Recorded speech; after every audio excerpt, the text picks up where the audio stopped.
রাহমাতুল্লাহ। আলহামদুলিল্লাহি রাব্বিল আলামিন ওয়াসসালাতু ওয়াসসালামু আলা রাসূলিহিল কারীম ওয়া আলা আলিহি ওয়া সাহবিহি ওয়া আহলি বাইতি আজমাইন। আন্দোলনরত আল করে বিভাগীয় পর্যায়ের সমাবেশের শেষ সমাবেশ শাহজালাল শাহপরান হযরত সহ তাদের সঙ্গী ৩৬০ আউলিয়ার পূর্ণ স্মৃতি বিজড়িত এই সিলেটের ঐতিহাসিক আলিয়া মাদ্রাসায় অনুষ্ঠিত হচ্ছে। আজকের এই সমাবেশের সম্মানিত সভাপতি, সম্মানিত অতিথিবৃন্দ, আট দলের শীর্ষ নেতৃবৃন্দ, স্থানীয় নেতৃবৃন্দ, প্রান্তীয় সিলেটবাসী, সাংবাদিক বন্ধুগণ, সবাই এসে আজকের এই সমাবেশকে আন্তরিকভাবে যেভাবে সফল করেছেন, অন্তরের অন্তঃস্থল থেকে আপনাদের সকলকে অভিনন্দন জবাব দেবেন। আমরা সংক্ষেপেই আমাদের কথা শেষ করব। আমাদের প্রিয় বাংলাদেশ ছোট্ট একটি দেশ, বিপুল জনসম্পদে পরিপূর্ণ। আফসোসের বিষয়, স্বাধীনতার ৫৪ বছরে এক এক করে চলে গেছে, বাংলাদেশের মানুষ সম্মানের সাথে মাথা উঁচু করে দাঁড়াতে পারেনি। কারণ বর্গীরা চলে যাওয়ার পর দেশের ভিতরে চিল যারা ছিল, সেই চিলগুলা ছোঁ মেরে জনগণের সম্পদ নিয়ে চলে গেছে। দেশের সম্পদ লুণ্ঠন করে বাইরে পাচার করেছে, দেশে দেশে বেগমপাড়া গড়ে তুলেছে। কেউ কেউ পালাতে গিয়ে খালেবিলের কাছে, কেউ কেউ কলা পাতায় ধরা পড়েছে। এভাবে অপকর্মের দায় নিয়ে ফ্যাসিস্টরা বাংলাদেশ থেকে পালিয়েছে, কিন্তু ফ্যাসিজমের কালো ছায়া বাংলাদেশ থেকে যায়নি। একদল যে অপকর্ম করে চলে গিয়েছে, আরেক দল বাংলাদেশে সেই অপকর্মের দায়িত্ব নিয়েছে। একদল চাঁদাবাজি করার কারণে জনগণের ঘৃণা করিয়েছে, আরেক দল আবার তার চাইতে বেশি শক্তি দিয়ে চাঁদাবাজিতে নেমে পড়েছে। একদল দখলদার বলতে গিয়ে জনগণ তাদেরকে প্রত্যাখ্যান করেছে, আরেক দল বেপরোয়া দখলদার হয়ে উঠেছে। একদল জনগণের জানমাল নিয়ে ছিনিমিনি খেলেছে, আলেম ওলামা বিরোধী রাজনৈতিক নেতৃবৃন্দকে হত্যা করেছে, খুন করেছে, ফাঁসি দিয়েছে, নির্যাতন করেছে, পঙ্গু করেছে, জেলে পড়েছে, দেশতলা করেছে।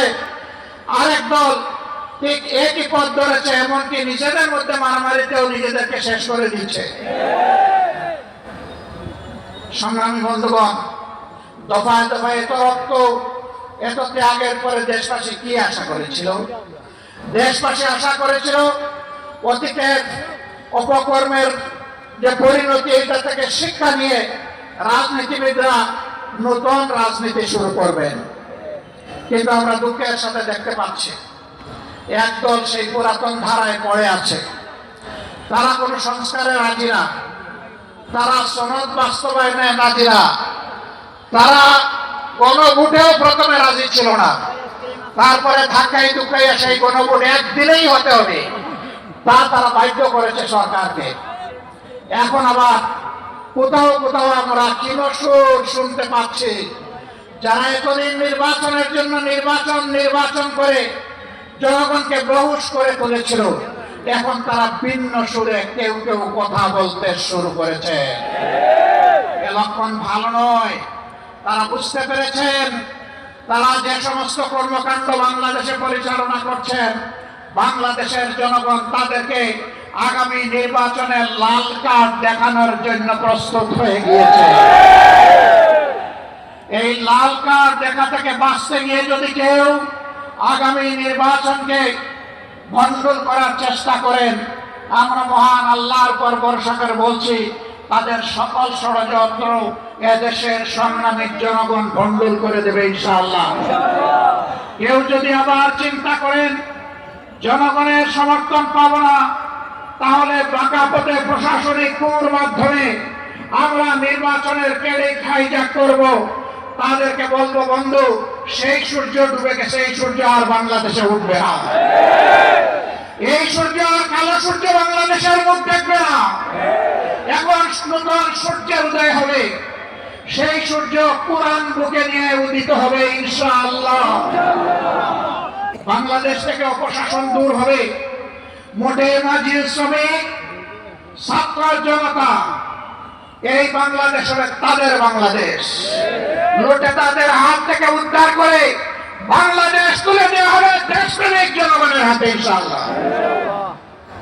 আমাদের যুব সমাজ যেই আকাঙ্ক্ষা নিয়ে রক্ত দিয়েছে, তাদের আকাঙ্ক্ষার সাথে আর দল সম্পূর্ণ একমত। এই আকাঙ্ক্ষার বিপক্ষে যারা দাঁড়াবে, জনগণ আগামী নির্বাচনে তাদেরকে আর ক্ষমা করবে না। আমি অত্যন্ত বিনয়ের সাথে বলতে চাই, আজকে দেশপ্রেমিক সকল ইসলামী দল এবং আরো কিছু দেশপ্রেমিক দল মিলেই 8 দলীয় আমাদের কর্মকাণ্ড পরিচালিত হচ্ছে। দুই একটি ইসলামী দল এখনো তার বাইরে আছেন। আমি বন্ধুদেরকে অনুরোধ করব, সকল ধরনের মোহের জাল ছিন্ন করে আপনারা আপনাদের আঙ্গিনায় চলে আসুন। এই আঙ্গিনা আপনাদের আঙ্গিনা। এখন যেখানে ঘোরাফেরা করছেন এটা আপনাদের আঙ্গিনা না। তাদের শীর্ষ নেতারা বলেন আমরা শরিয়া আইন বিশ্বাস করি না। তারা মুসলমানদেরকে মৌলবাদী জঙ্গি বলেন। তাদের সাথে আপনাদেরকে মানায় না, আপনারা বড় বেমানান হয়ে গেছেন। সেখানে যেখানে মানায় ঘরের ছেলে আপনারা ঘরে চলে আসুন। আমরা আপনাদেরকে মুখে জড়িয়ে কবুল করবো ইনশাআল্লাহ। অভিনন্দন জানাবো, সম্মান দেব, ভালোবাসবো। অন্য ঠিকানায় থাকার কোনো প্রয়োজন নেই। আপনি সম্মানের ঠিকানায়, কোরআনের ঠিকানায়, মানবতার মুক্তির ঠিকানায় ফিরে আসুন। আপনি কেন চাঁদাবাজদের অংশীদার হবেন? আপনি কেন দখলদারের সমর্থক হবেন? আপনি মেহরবানি করে এই অপবাদ নিজেদের গলায় তুলে নেবেন না। আসুন, আপনারা ফিরে আসুন। আমরা আপনাদের ভাই, আপনারাও আমাদের ভাই। আজকে বাংলাদেশের দিকে চোখ মেলে খোলা চোখে তাকান। আজকে সমস্ত ইসলামিক এবং দেশপ্রেমিক শক্তি ঐক্যবদ্ধ হয়েছে। ইসলাম কোটের ঐক্য ইতিমধ্যেই গড়ে তোলা হয়েছে। এই ঐক্য ইনশাআল্লাহ আগামী দিনে দেশের ভাগ্য নির্ধারণ করবে। আজকে রাস্তাঘাটে, হাটে, বাজারে, নগরে, বন্দরে সকল জায়গায় মুক্তি পাগল মানুষ তারা জানিয়ে দিচ্ছে আগামীতে তারা কোথায় ভোট দেবে। তারা এখন আর কারো রক্তচক্ষুকে পরোয়া করছে না। কেউ কেউ আমাদেরকে অন্যদের রক্তচক্ষুর ভয় দেখান, অমুক শক্তি, তমুক শক্তি, অমুক দেশ, তমুক দেশ। তাদেরকে পরিষ্কার বলে, ইসলামী এবং দেশপ্রেমিক নেতা কর্মীরা হাসি হাসি যেখানে ফাঁসি বরণ করতে পারে, মেহরবানি করে তাদেরকে কোনো কিছুর ভয় দেখাবে না। আমরা ভয় করি শুধু আল্লাহ তাআলাকে। বাকি যাদের কথা বলেন তাদেরকে আমরা কোনো পাত্তাই দেই না। ইয়েস, বিশ্বের সকল শান্তিকামী সভ্য দেশকে আমরা সম্মান জানাই, কিন্তু কেউ যেন আমাদের উপরে কোনো দাদাগিরি করতে না আসে। আমরা আর কারো দাদাগিরি দেখতেও চাই না, বরদাস্ত করতেও রাজি নই। বাংলাদেশ চলবে আল্লাহ তাআলার নির্দেশ মোতাবেক, এই দেশের জনগণের পছন্দে। এর বাইরে কারো পছন্দ অপছন্দের কথা আমরা শুনতে চাই না। যারা অন্যদের কল্পিত হবেন তাদেরকে বলবো, আগে যারা তাবেদারি করেছে তাদের থেকে মেহরবানি করে একটু শিক্ষা গ্রহণ করুন।